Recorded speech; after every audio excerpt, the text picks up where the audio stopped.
He Rajanarayanan. கரிசல் மண் தந்த புதையல்.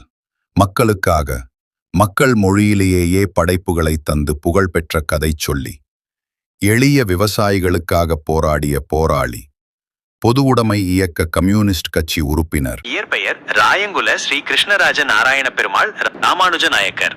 பிறப்பு செப்டம்பர் 16, 1922, தூத்துக்குடி மாவட்டம் கோவில்பட்டிக்கு அருகில் உள்ள இடைச்செவல் கிராமம். 7ஆம் வகுப்பு வரை மட்டுமே படித்தவர்.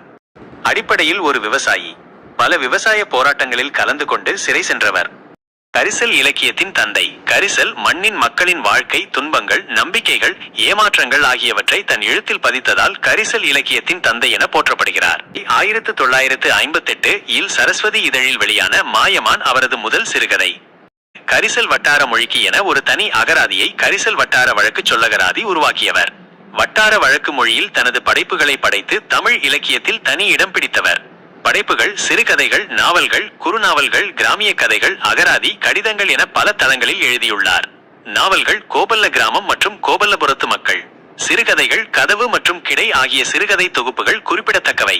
மற்றவை நாட்டுப்புற கதை களஞ்சியம் என்ற தலைப்பில் நாட்டுப்புற இலக்கியங்களை தொகுத்துள்ளார். பிஞ்சுகள் என்ற சிறுவர் நாவலையும் எழுதியுள்ளார். கோபல்லபுரத்து மக்கள் என்ற நாவலுக்காக 1991 லில் சாகித்ய அகாதமி விருது பெற்றார். தமிழ் வளர்ச்சி மன்ற பரிசு 1965, இலக்கிய சிந்தனை பரிசு 1979 போன்ற பல விருதுகளையும் பெற்றுள்ளார். 1989 முதல் புதுச்சேரி பல்கலைக்கழகத்தில் நாட்டுப்புறவியல் துறையில் சிறப்பு பேராசிரியராக பணியாற்றினார். அவர் சிறந்த கதை சொல்லியாகவும் இசைஞானம் கொண்டவராகவும் இருந்தார். மே 17, 2021 அன்று தனது 99வது வயதில் காலமானார்.